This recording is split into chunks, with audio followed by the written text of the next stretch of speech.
Um, but it's good to be here with you all this morning, and we're delighted to have Simon Cross with us, who's going to talk to us about where the Okay. Progressive Christianity Network is at the moment, There's a key um, to make and the how it's progressing progressively. local Um, brand. so I think everybody knows the usual format. If you're not actually got something to say, then please make sure you're muted, and Bill will probably mute everybody before we start, um, so that there's no kind of background noise, people coming in the room, the dog barking, etc., etc.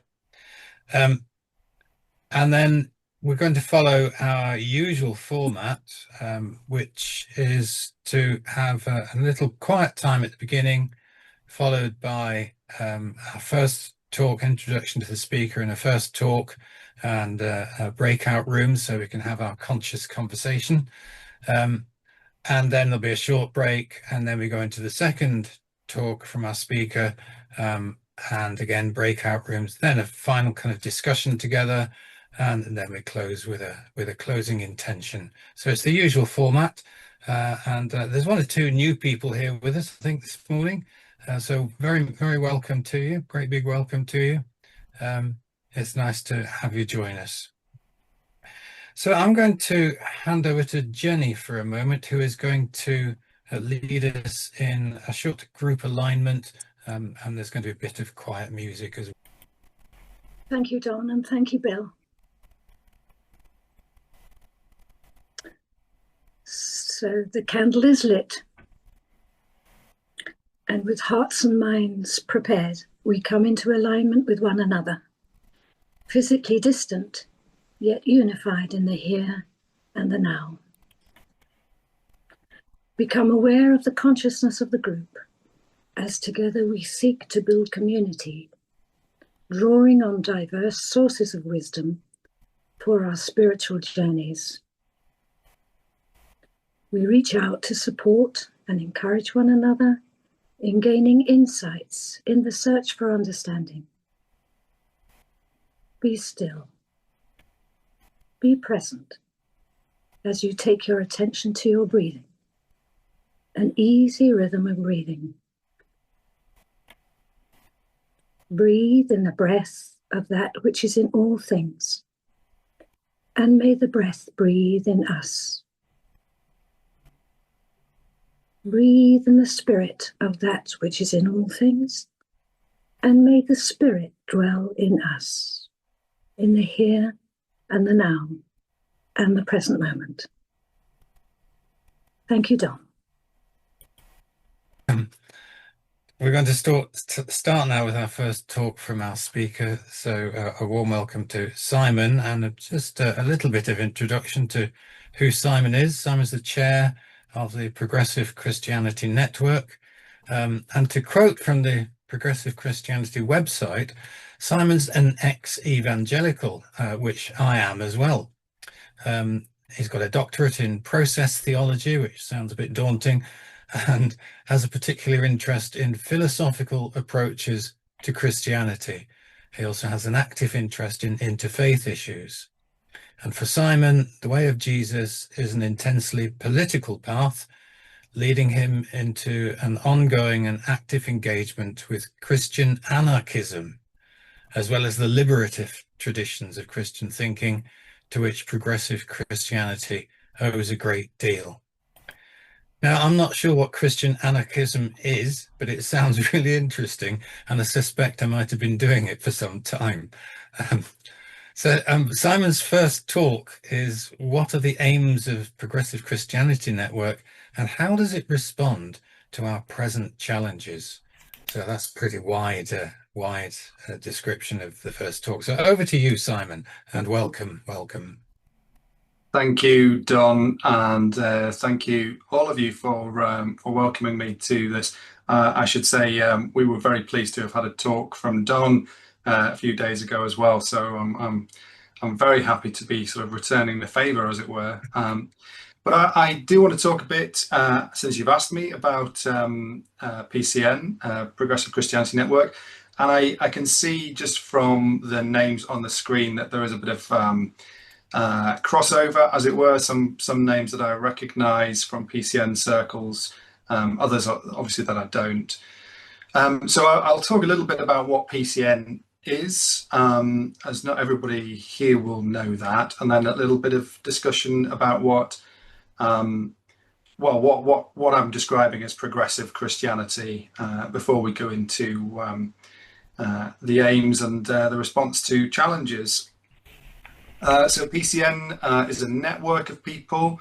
It was founded a couple of decades ago, and by and large, it was founded by people who had who were of a certain generation, I suppose it's fair to say, people perhaps who had been influenced by John Robinson in the 60s, and then later points by people like Jack Spong and Marcus Borg, Dom Crossan, people like that. Obviously the names of those who've sort of inspired and encouraged PCN are many and various, but I think you get a sense of where the network's coming from. There was some discussion at an early stage about what the network should be called. Should it be called the Liberal Christianity Network or something similar? And ultimately, it was agreed that it would be called the Progressive Christianity Network, and we'll get into a bit of what that is. Yeah, well, in fact, let's begin with that, because one of the things I'm often asked is what a progressive Christian is. And the reality is I'm not entirely sure there's a great answer to that question. As I say, at the outset of PCN, there was a discussion within the people who founded it about what to call a network. And as so often, we came up with, or they came up with, an imperfect answer. Progressive, though, I think implies a realization of the constancy of change, just as it also implies, I suppose, the existence of some sort of opposite, conservative or perhaps a preservationist form of Christianity, which has an alternative set of priorities. The reality is then that there is a tension, or perhaps more realistically, I might say, a set of tensions within the church. There are a set of orthodoxies that are, well, they're as difficult to challenge as they are to accept in many ways. Perhaps one of the things that has united those of us who are part of PCN is that we think it's vitally important to be able to question any dogmatic orthodoxy. So what are the aims of PCN as a network? Well, for one thing, it offers a place. It offers a place for people who want to find friends within the church, who want to find people who are also asking questions. We have a network then of groups, people across the country, which function as spaces, I suppose. You might say safe spaces. Are not altogether comfortable with that phrasing, but safe spaces, if you like, where people can ask questions and where it's not necessary to give the same old answers. PCN also offers support, or seeks to offer support to ministers and others who are trying to serve within a church environment, particularly an environment or environments where their own theology is not particularly welcomed or supported. And so we do this by operating a specific clergy group. I will admit that I'm a bit allergic to the word clergy, but nevertheless, that's what we call it. A group where people can come and share challenges and issues that they have been facing. We also seek to offer events and resources, things that will open up new or different ideas or different questions. And we do that by we have a quarterly magazine, sometimes described as a journal, but effectively a magazine where we publish articles and reviews and things. We also try to run events, both online now and in-person events. I must say I'm not sure if it had an effect on yourselves, but the pandemic had a big effect on PCN in terms of our ability to run, to schedule and run viable live events. It's been really hard to sort of come back from that.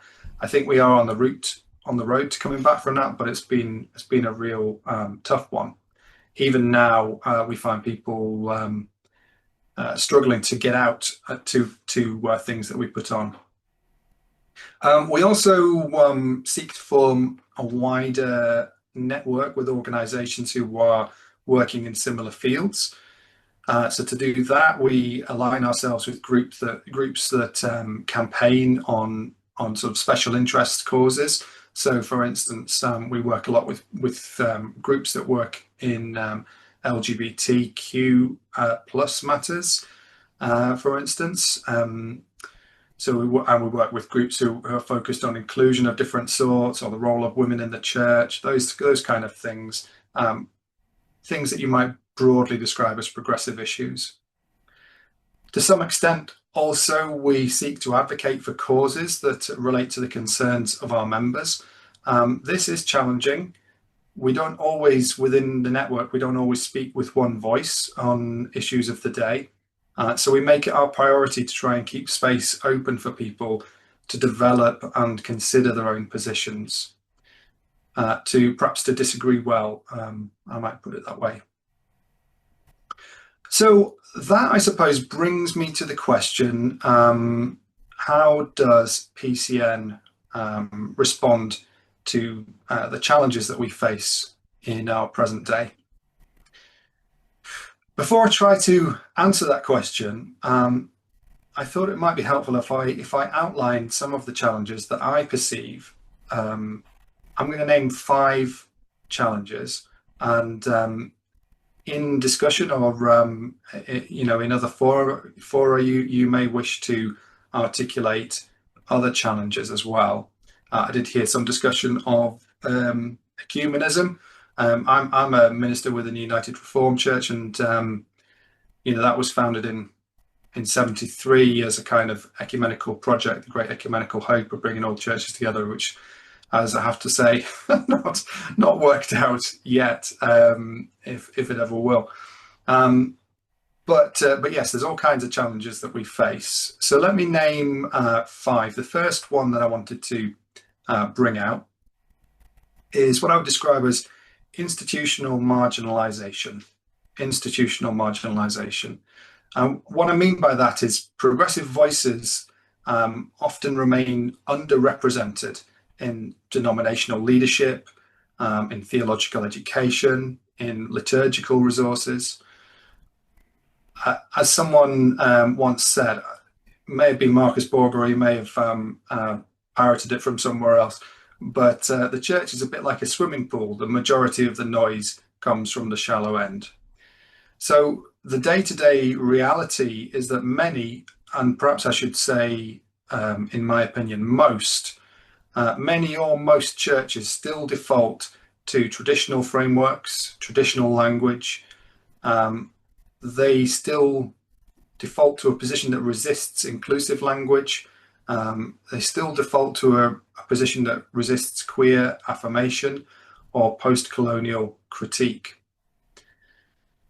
Even within our denominations, and I don't exclude my own denomination from that. That claim, even when denominations claim, like mine does, to have a greater degree of openness, there remain some forms of gatekeeping, and that's particularly true in less openly inclusive spaces, of course, where it's obvious around funding, publishing, platform access, and so on. Fundamentally, though, institutional marginalisation of progressive voices and ideas is one of the challenges that we face. Another challenge is cultural misunderstanding. And I suppose it is true to say that we don't always help ourselves on that particular challenge. Whatever the cause, though, progressive Christianity is frequently misunderstood or mischaracterized.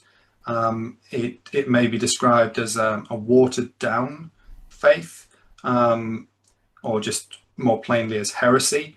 I've got a soft spot for heresy, which really just means choice. I'm not anti-choice, but it's a word that allows people to dismiss out of hand ideas that are put forward. It's also written off sometimes as politically partisan. As an anarchist, I can claim no particular allegiance with any particular party, but I suppose that in itself is a politically partisan status. The problem with all of these things, of course, is that nuance is hard to communicate, and I think we do live somewhat in the grey. We live in the nuance. So trying to blend, constructive theologies, intersectional ethics, all those sorts of things. Trying to blend those things and communicate them is difficult to achieve. And then there's the simple fact, of course, that one person's understanding of what is progressive is not the same as another's. So is it progressive, for instance, just to say that LGBT folk should be able to minister in church? Is that progressive? Or what if those people have a conservative theology behind them? Where is the progressiveness? How do we define it? So the challenge is to try and reclaim theological depth while remaining accessible and invitational. Another challenge would be generational dislocation. So, like many networks of our sort, we face something of a recruitment squeeze. Younger Christians, younger seekers often may resonate with progressive values, but don't necessarily trust institutional religion. I know there is data now that shows something different. That's a complex subject to discuss. But I think it's true to say that we still experience a generational disconnect. How do we then translate progressive theology into embodied practice?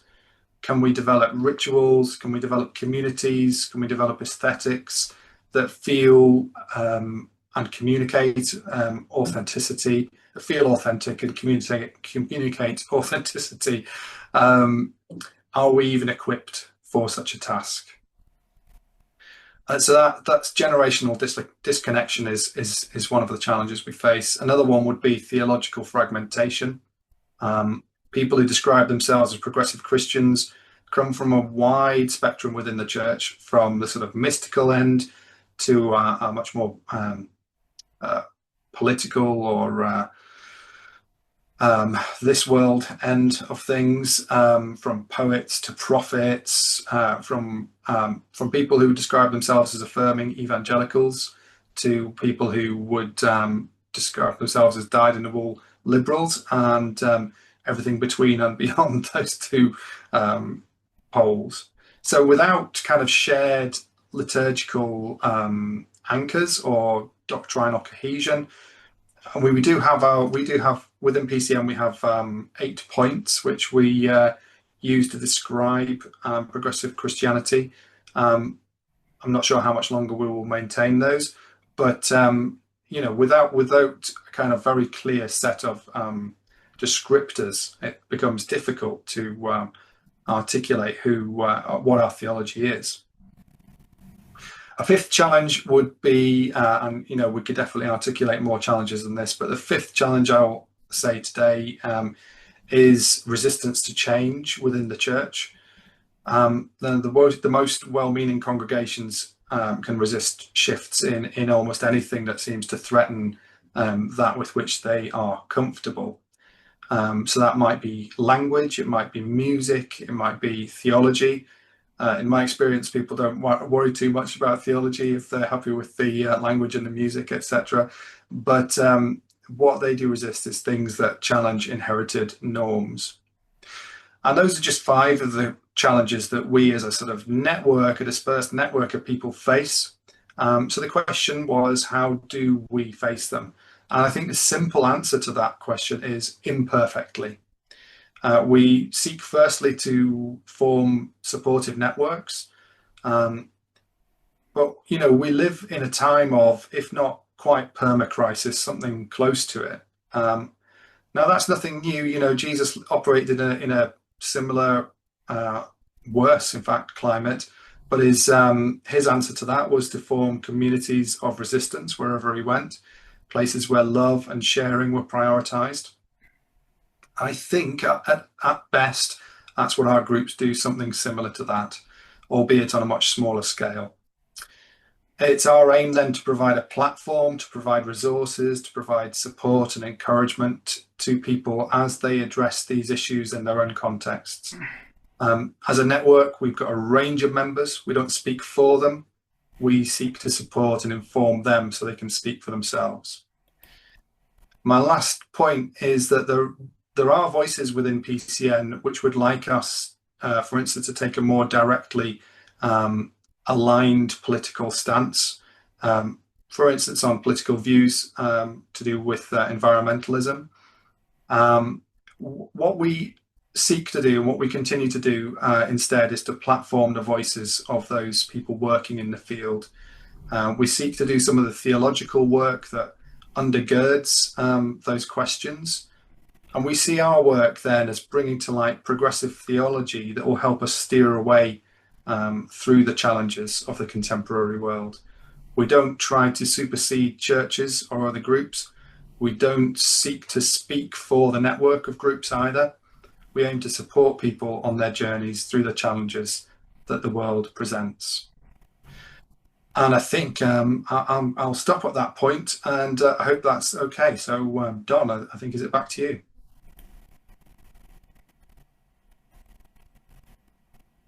Yes, hello. Thank you very much for that. Let's take you off the spotlight. Where are you? You've disappeared.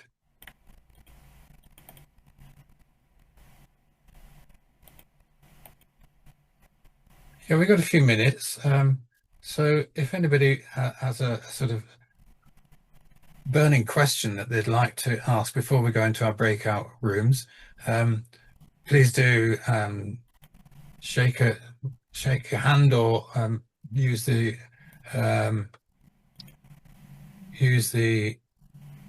react button at the bottom, which then has a raise hand facility within it.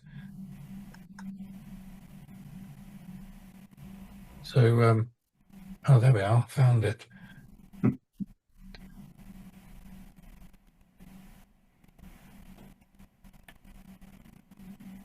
So, anybody wanting to? Yeah, June, you want to ask a question?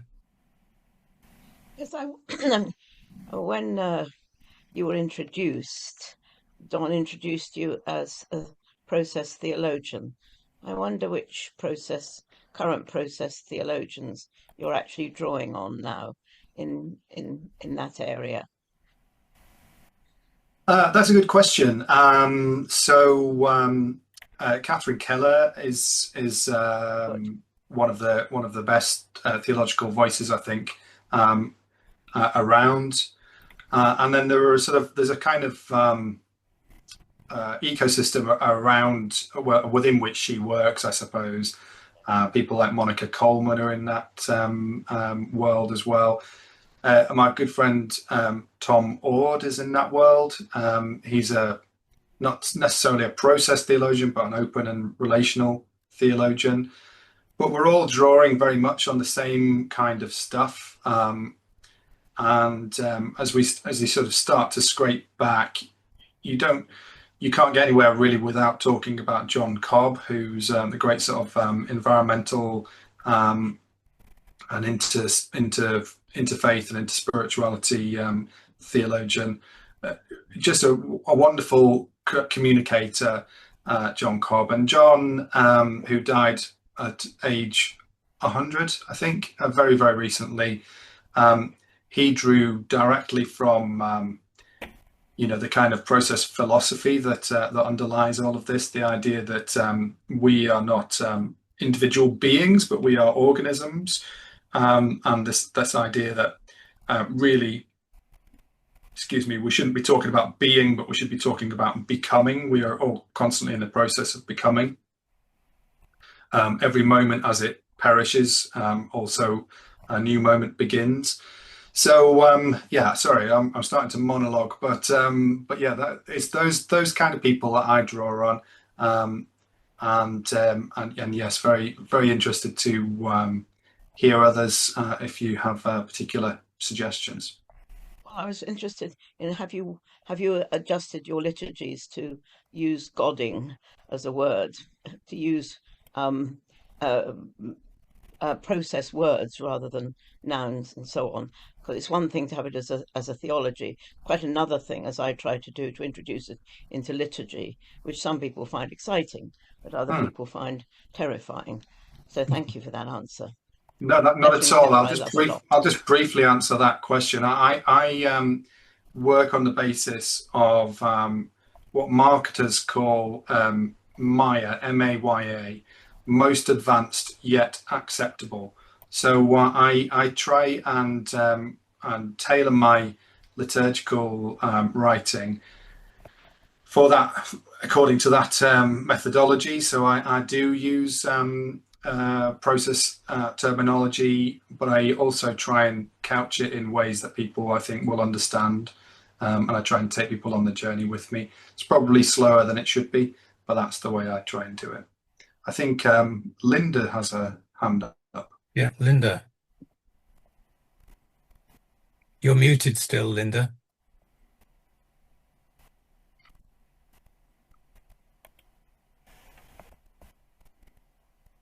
Thank you. I wondered if you had the power to unmute me. Can you hear me now?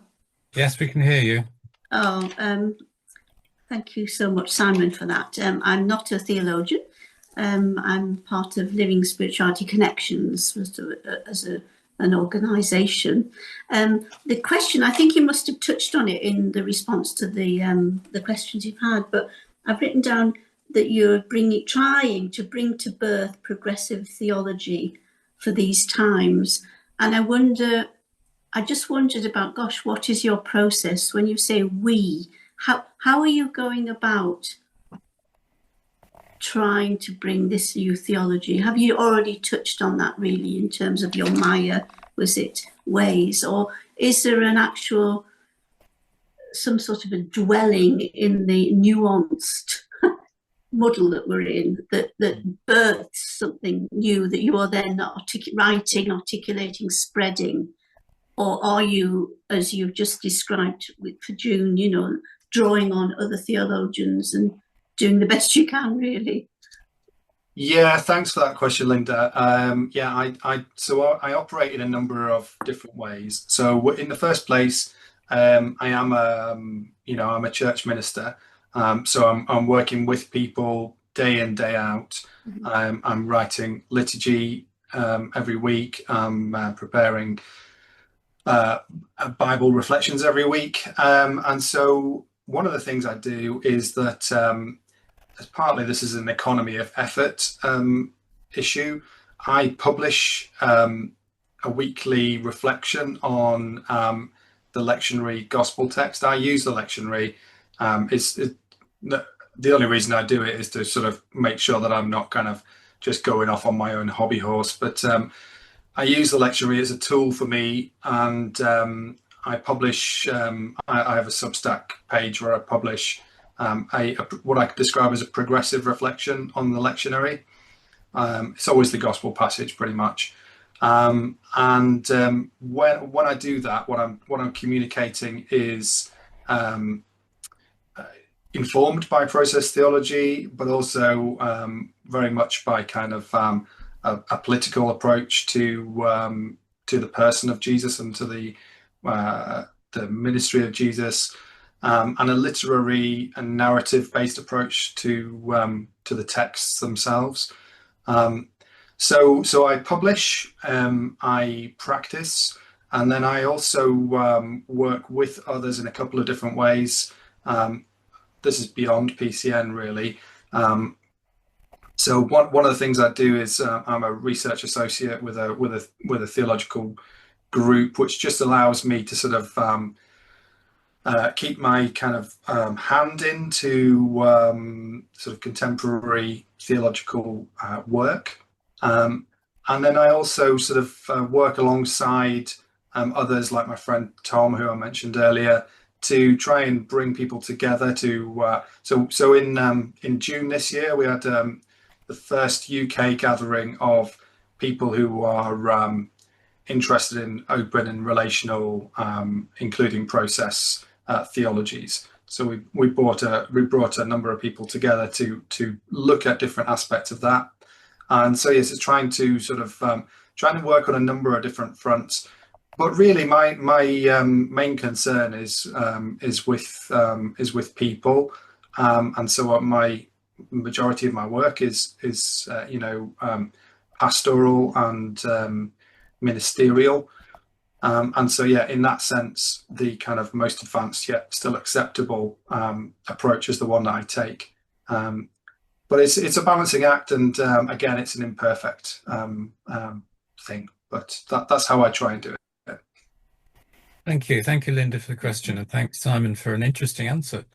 We're going to move now into breakout rooms, and we have a sort of starter question for these breakout rooms.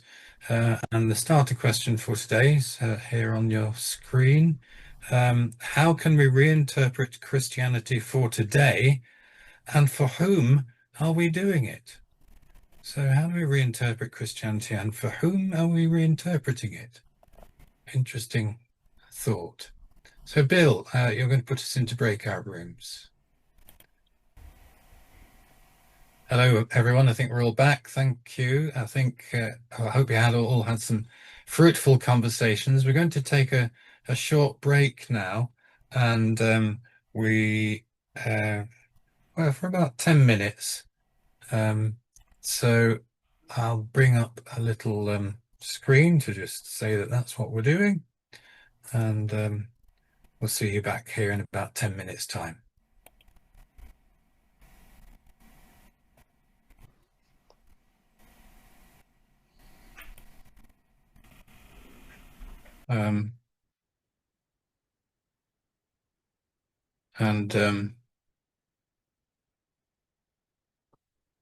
I posed a question to Simon for this second talk, which was how does progressive Christianity respond to the evolutionary edge of Christianity moving towards universal spirituality? It's a bit of a mouthful, really, but I think at Cana we've been talking about sort of Christianity evolving in its language and in its understanding of the original teaching of Jesus, which was about describing a path of transformation, I think is the way we would see it.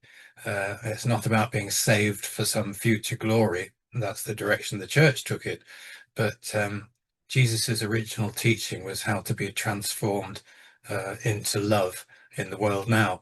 And so that is a much more universal path. And I think that's what I'm hoping that Simon will sort of say, where does progressive Christianity stand with the idea of universal spirituality and how Christianity can evolve. So Simon, I'm going to hand over to you again. Thank you. Splendid. Thanks, Don. Yeah, thanks for that question. It certainly gave me plenty to think about. I was reminded that in my old PCN group, there was a woman called Sheila in that group who was a Quaker, and sometimes people would say, "Oh, Sheila, what's the Quaker perspective on this subject?" And she would always say, "Well, I can tell you what this Quaker's perspective is, but I can't speak for Quakerism as a whole." And I suppose I should say that about PCN. I can give a perspective that may represents myself and maybe some others, but I can't speak, of course, for the whole. So as I mentioned earlier on, or somebody mentioned, I am a process theologian, and what that means is I believe one of the things that means is that I believe in the constancy of change. I believe that change is happening all the time, and another word for change is evolution or adaptation. Darwin demonstrated that that which doesn't adapt dies. So I very much affirm the constancy of change, and I affirm the evolutionary impulse. And I think that is true of PCN as a network, and in its individual members to a greater or less degree. I think that, well, I would say that PCN Britain, Progressive Christianity Network, recognises that Christianity is definitely not static. It changes as everything must.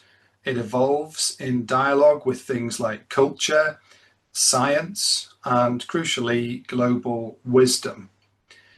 So from a sort of progressive Christian perspective, I would say that the move towards a universal spirituality would definitely not be seen as a threat, so much as it would be seen as a kind of an invitation to reimagine faith beyond tribal boundaries.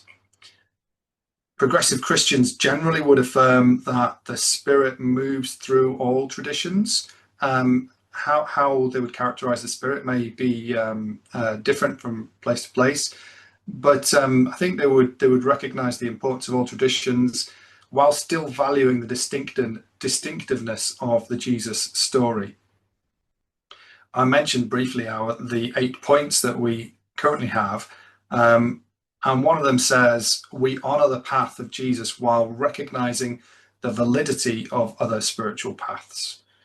So that's an important thing to start off by saying. I think the majority of PCN members would wish to say something like, we affirm the evolutionary impulse while maintaining our Christian identity. So I think we need to see that identity as being held in an open hand rather than a closed fist. But I think that is, broadly speaking, where we as a network are. Where traditional or conservative forces within Christianity might insist on exclusivity, PCN as a network encourages theological humility. It encourages openness to learning from people of other perspectives and other faiths. Faith is a difficult word again. Other traditions, other religions, other belief systems, other spiritualities, other philosophies.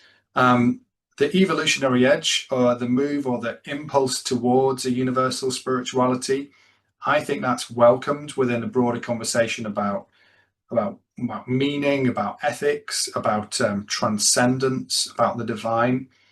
So interfaith dialogue, as Don mentioned earlier on, interfaith dialogue and friendships have been a really essential part of this for me and for many people within PCN.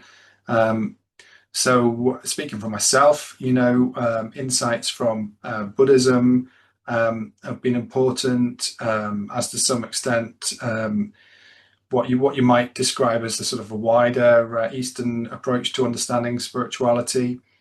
And within PCN, our members would often engage with insights from Buddhism, from Sufism, from humanism, without necessarily losing or moving away from a Christian grounding. That would be quite normal, I think. I don't think that's unique necessarily to PCN. What I would say is, from my experience, it's just not usually found in the more conservative parts of the church. Those people are not usually engaged, in my experience, in that sort of dialogue and that sort of learning. And to continue to make generalizations, I think that PCN would probably seek to root its commitment to a universal spirituality in the ethical teachings of Jesus: love of neighbor, solidarity with the marginalized, crucially for me, resistance to empire. So the universal is not abstract, it's embodied in justice, it's embodied in inclusion, it's embodied in radical hospitality. So obviously, as I said earlier on, I am speaking for myself, but I think also there are others within PCN who would broadly agree with this. What what I think I can safely say about us as a network is that we don't wish to be tied down by doctrinal assent. I think that as a network, we'd be quite united in saying that dogma should not be central to our faith.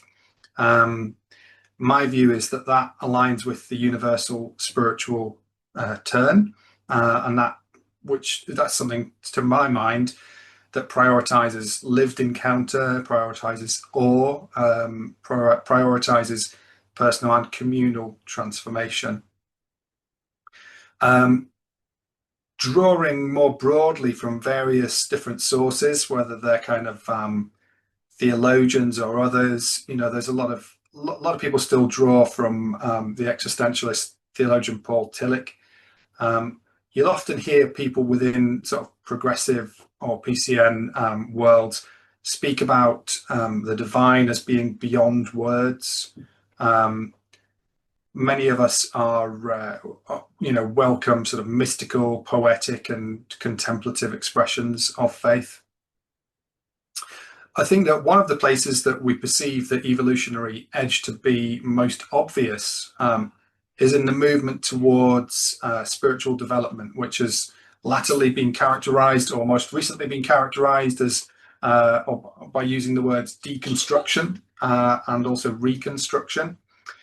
So people talk about, I am deconstructing, or I have been deconstructing, or whatever. And it strikes me that many folk who find themselves drawn to a sort of more universal spirituality have reached that place by what I would perceive as the very normal process of spiritual development, which is to say they've moved from some version of a more rigid and perhaps in a way more childlike belief system to one that is more fluid, more open, and more adult. And usually people make that transition by means of some form of crisis. We can perhaps discuss that later, but it's usually that's a sort of that's a bridge or a trigger to movement. In that sense, then, PCN offers some sort of home for people who are deconstructing, whether they're inherited beliefs or whatever, and then reconstructing perhaps a faith that is, one would hope, in some ways intellectually honest, emotionally resonant. And so as a network, we try and hold a space where questions are not just allowed, but they're encouraged, they're expected. Uncertainty is definitely not required. Answers are not always required. In that sense, then, I continue to believe that PCN as a network offers a distinctive voice in the church.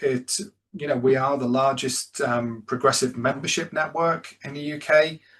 The importance of that, I think, is that it simply amplifies to some degree our voice, and perhaps it demonstrates to people that they're not alone. I hear that a lot. People say, I'm a member because I want to be part of something that reminds me that I'm not alone. And I get that. I think that's why I joined in the first place too. I think PCN tries to contribute a distinctly Christian voice, one shaped by incarnation, by parable, by prophecy. So for us, it's not about losing identity. It's about showing that progressive Christianity can enrich the wider spiritual landscape with depth, with story, with clarity, the clarity of Jesus' teachings. I thought I'd just finish this segment by naming some of the voices that I hear PCN folk refer back to, and those voices are perhaps able to bridge some of the gap, if there is a gap, between what some would think of as the more sort of rationalist end of PCN, people who would take a very philosophical and non-spiritual view of Christianity, and those who lean more towards a kind of evolutionary spirituality, a universal spirituality, perhaps. So I'll name some of those contemporary voices. One of those would be Richard Raw. I think personally that Raw is quite conservative in a number of his views. Nevertheless, in the sense that he, as a Franciscan, embodies something of the more mystical approach, he is certainly somebody that many of our members would recognise as a conversation partner, if nothing else. Actually, I was thinking I've been involved in kind of interreligious or interfaith or interspiritual dialogue for I'm not sure quite how long, probably the best part of a couple of decades. And I think it may have been Richard Raw that first inspired that move for me. It may also have been Brian McLaren. I think it was one of those two people who encouraged that for me. So, you know, I recognise those people as part of my story too. Another person that might be more familiar or as familiar to Cana folk would be Matthew Fox or Cynthia Bourgeot. Like so many of these kind of wisdom teachers, you know, she advocates non-dualistic theology or non-dualistic thinking. And I think that's something that a lot of PCN people would resonate with. I talk in quite sort of academic terms sometimes. That's probably not very representative of our network. Most people are a bit more kind of down to earth in a sense, and I am too, really, but I'm trying to sort of articulate complicated ideas, and yeah, so but non-dualism is important here. Ilia Delio as well is another person. Her name came up in that conference that I mentioned earlier, the theology conference that was in June. She's another Franciscan, of course. She brings a bit of a kind of scientific approach, another important voice. Not so contemporary, but also important, Teilhard de Chardin, really important voice for a lot of us. And then, you know, I'll name some dead white men because that's what people like me do. But Jack Spong, Marcus Borg, people like that who are really influential on the founding or the formation of PCN in Britain. Each one of those folk affirmed the evolutionary impulse in different ways, I reckon. So I'm kind of drawing to a close. What I want to say is that I think PCN really affirms the evolutionary impulse. I want to say also that it seeks to maintain a sense of Christian distinctiveness. I think it does that, and not at the expense of a sort of broad or expansive sense of purpose or vision. As a network, we seek to move beyond dogma, to engage meaningfully with challenges and opportunities presented by new and interesting ways of thinking, and also by the move towards a universal spirituality. But I will just finish by saying there are lots of different approaches within our network. Some of those approaches will be more attuned to this than others. But as a network, I think what unites us is a drive to make space for growth, to make space for questions, and to resist the demands of dogma and the hold which that would want to put on us. So I'm hoping that gives you material to talk about in the breakout groups. I don't know, of course, whether it accords with your own experiences. If you have experiences of PCN, all our groups are different, and they all take on the characteristics of basically whoever is in those groups. But I hope there's something that we can chew on together, and I'm not sure if I'll get a chance to say so or not. So I'll say it now. I'm very grateful for the opportunity to come and talk to you like this, and to be able to just to listen to some of your conversation. It's a real pleasure for me to be able to do this. So thank you. And Don, I'm handing back to you. Thanks, Simon. Yeah, some very interesting points there. I've got a couple of questions I'd like to ask you. You mentioned crisis as a trigger for deeper development. I wonder if you could just elaborate on that a little bit, because I know that's certainly been the case in my life and many others. Crisis as a trigger for deeper development. Yeah. So it's certainly been true in my life too. My perception is, and this comes from personal experience and from sort of reading and study, is that what tends to happen is we can sort of bump along quite happily, and then when we hit a kind of crisis event, and often for folk that would be a bereavement, or it might be a breakdown in a relationship, or it might be an experience of betrayal, or it might be an illness. The list of crises are many. It's that which sort of sparks a kind of questioning of all the certainties that we've kind of held without necessarily thinking about. If you were brought up like I was in a kind of evangelical tradition, quite sort of low key evangelical, but still that's where I came from. The sort of certainties that provided for a young person, they didn't they weren't enough when I encountered real challenges, and I found I had questioned those. And it's at that point really where you need people in your life who can kind of do a bit of a kind of midwife job and help you over that and into a new way of thinking. And my view is that can happen a number of times through people's lives. We shouldn't just sort of think, oh, now I've reached the pinnacle of understanding. I think it carries on and carries on. And what I'll just say really briefly about that is that I think this has been known for a long time within the wisdom traditions of all the different spiritual traditions, because what people do is they artificially bring that on.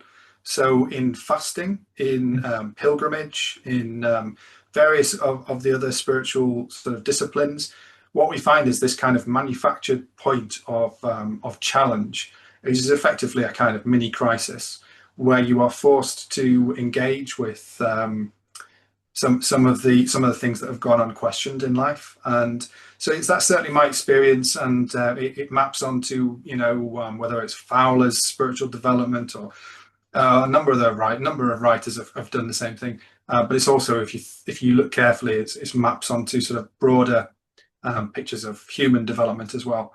I could monologue on this quite a long time, Don, so I'm going to stop myself. Thanks, Simon. And just one other quick question.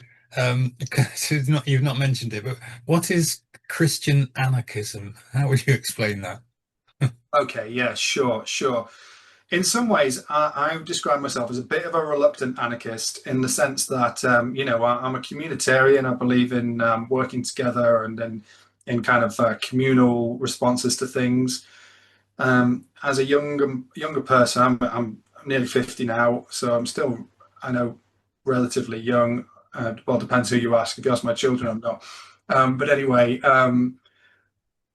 as a young person, I would have been quite sort of leftist, and I came to the view that, particularly through a kind of pacifist lens, I couldn't support the kind of the idea that Max Weber, the social theorist, said that the state has the monopoly on legitimate violence. That's how he defined the idea of the state. And I thought, well, I don't agree with that. I don't agree with this idea of legitimate violence.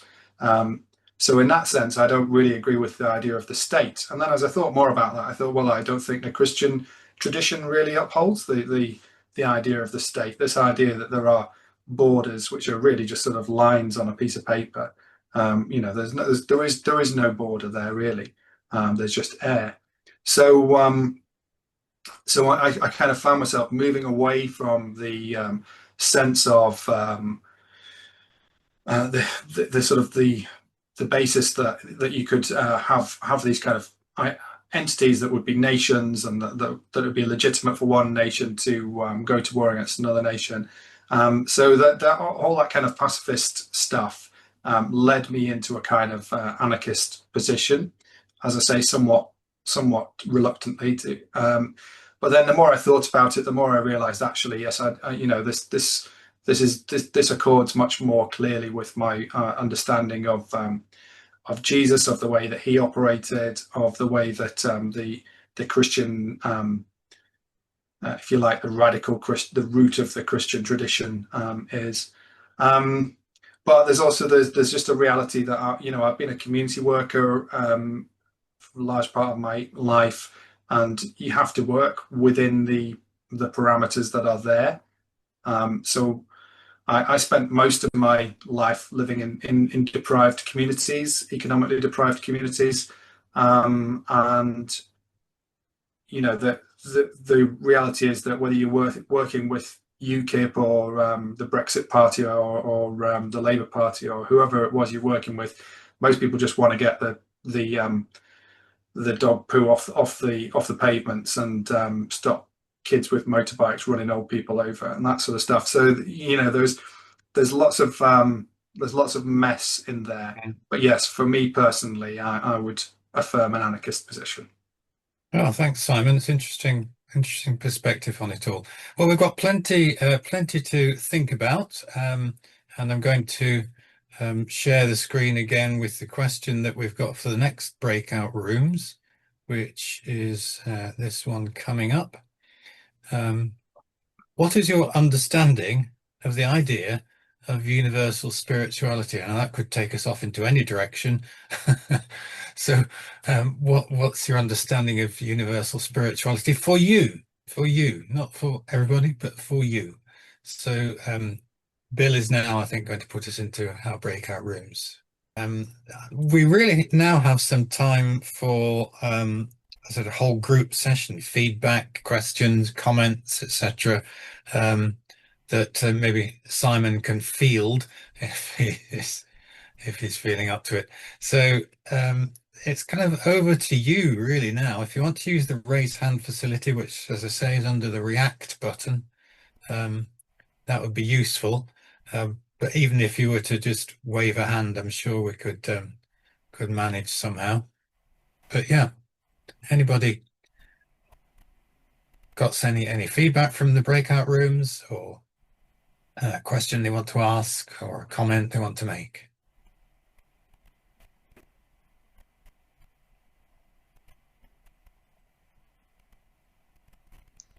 Judith. In our breakout group, you gave us a book by Karen Armstrong to a question of mine. I was just wondering what books you would recommend from your PCN sort of view. You mentioned some names, a lot of whom were dead, but what about the present writers whom you would recommend, as it were? Yeah. Thanks, Judith. Yes, I recommended because we were talking about the.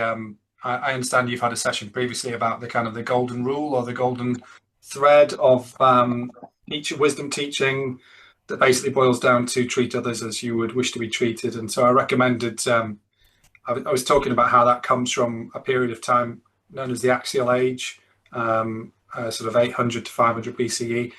And I recommended Karen Armstrong's book, The Great Transformation, which talks very lucidly about that period of time and the changes that were happening then. So I basically think that anything by Karen Armstrong is worth reading. She's a really great writer. And then, well, you know, yeah, I do read a lot of books by dead people, I suppose. But Richard Holloway is still alive, of course, and still publishing, even though he must be getting on for his century now. Again, very influential on PCN and on the thinking of many of our members. Just as I mentioned, also Borg and Spong and Don Crosson's still working. I use his work quite a bit in sort of preparing reflections on Bible passages. Then who can I recommend? Well, so it really depends on your sort of tastes and what it is you're wanting to learn about or think about. But Catherine Keller, who I mentioned earlier on, is a great writer, but not for the faint of heart, I would say. She's very poetic, extremely clever, too clever for me a lot of the time. And I have to sort of read passages multiple times to really get the sense of them. But she's an outstanding theologian. Brian McLaren, of course, is a contemporary writer and just a really lovely person with an amazingly pastoral vision and pastoral heart. Great communicator and sort of takes himself off in different directions, which is interesting to follow. I use quite a lot of sort of journals and things in my work and my preparatory stuff. I like to try and get voices from other disciplines or other parts of the world that aren't well represented in our publishing. So, for instance, the voices from the Pacific are very, very interesting. And there you've got there's a theologian called Upolu Vai. So Upolu. I realise you won't be able to find this very easily, but if you look for the Pacific Journal of Theology, then you'll start to find some of that stuff. And there you see they've got a very relational worldview. They understand things as everything is innately connected. There is no separation, and that's just the way they think. So it was really refreshing. I was able to go and spend a bit of time there, and really refreshing to be in the company of people who think like that, because that's not how we think here, by and large. So lots and lots of people, and I could probably name half a dozen others. Depending on what it was you were interested in reading. I'm afraid I am something of a kind of heavy reader, so all of the cupboards you can see behind me are all full of books as well. I haven't read them all, but I've read pretty much most of them. Native American spirituality is fascinating too. So the John G. Nehart wrote Black Elk Speaks and a number of others, which come from the sort of the teachings of Nicholas Black Elk, and that was quite influential on me. I could go on, but I'll stop because there's just an awful lot there. Mm-hmm. Thank you. Thank you. June, I think June Boyce Tillman, you have got your hand up. Yes. I've enjoyed the list of books, but I'm a little concerned that despite the fact that there's a long history of feminist theology from the mid-20th century, people like Monica Furlong, Mary Gray, Elizabeth Johnson, and so on, none of those seem to have entered the historical aspect. You've mentioned some more contemporary ones, and I feel sad that isn't part of the reading.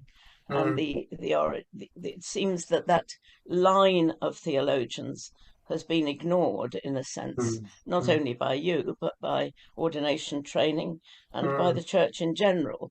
And also the other line of thinking is the whole business of the New Age, which the church has always been somewhat suspicious of. But in fact, in my thinking, there's much more of a sense of universal spirituality in the development of neo-shamanism, not the traditional indigenous spiritualities, but growing out of those into the increasing number of which is wizards and pagans, neo-shamans, healers of various kinds.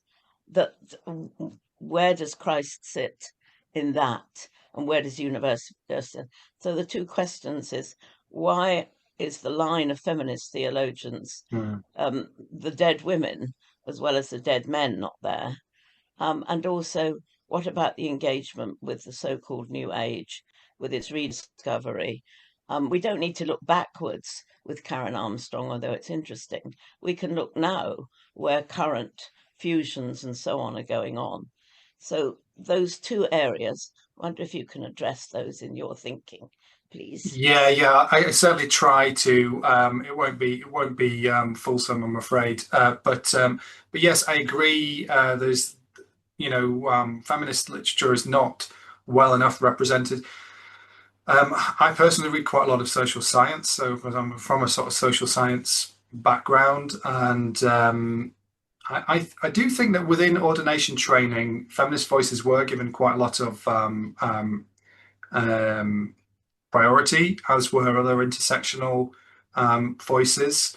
But certainly, the trouble is I'm only speaking about a very, very niche set of writers. So the people you mentioned, and a woman whose name has just gone out of my head, who's an eco theologian, who will come back to me. There's some fantastic feminist writers out there.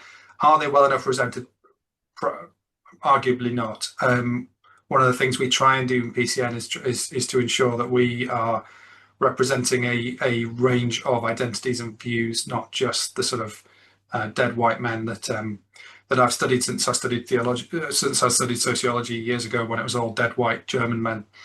In terms of neo-paganism and its intersection with Christian thinking, that's an area that I find interesting. My most recent acquisition is this book, The Spirit and the Land, by Paul Cudby, who I know quite well, who's a practitioner, is a druid, an Anglican priest, and has wrote The Shaken Path, and has just written this. I haven't read this yet, but I'm looking forward to reading this. Paul's a good guy, and certainly that intersection of Christianity with the pagan or earth spirituality movements is very interesting. I don't have time to do justice to that now, but when I've been to Druidic events in the past, I found them fascinating.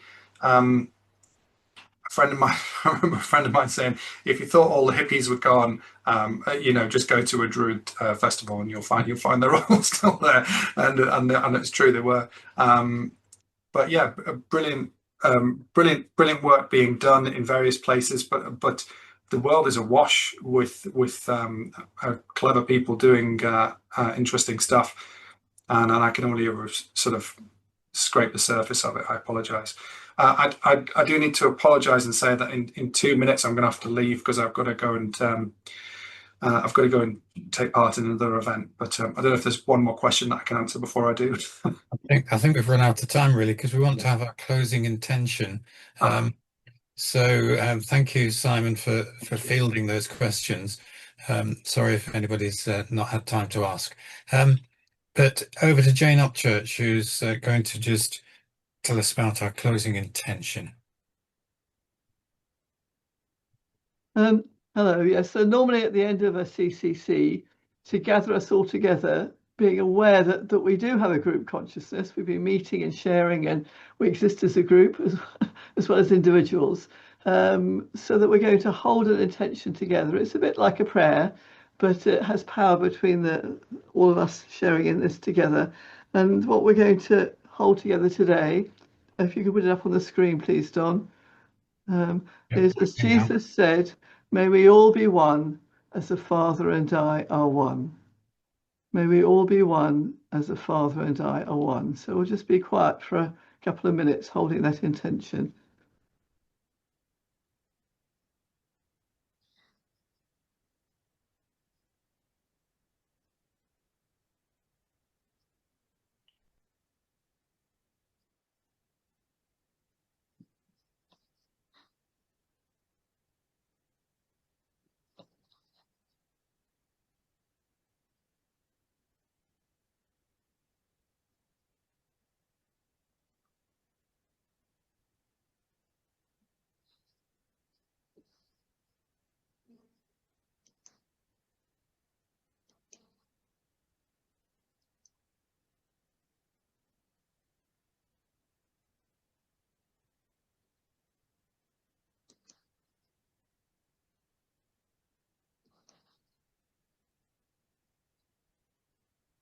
Thank you.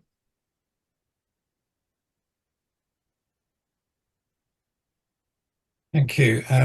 Well, again, thank you very much to Simon. I think he's got to disappear. So yeah, I think on already. I think he might have. So that's very interesting what Simon's been offering for us. And just to announce the next couple of events that we have coming up, Cana Online Sacred Space, COS, is happening on Wednesday, the 5th of November. Which Bill will be sending out information about that. I'm actually giving a talk to the Theosophical Society of America, which is going up on their YouTube page from 17th October. So can reincarnation be Christian? And there's some interesting look at the biblical passages and the history of reincarnation within Christianity. And the next Conscious Conversations are going to be in the new year, and we've not yet kind of arranged that finally, so a date will be coming to you. So thank you very much, everyone. I'm going to stop sharing. I'm going to hand just over to Jenny for the end of our session. Thank you, Don. So we close our gathering now with thankfulness and gratitude for all that we have shared and co-created in our conscious conversation today. As the candle is blown out, we breathe in the light of peace, wisdom, and compassion, and may the light shine with us and through us.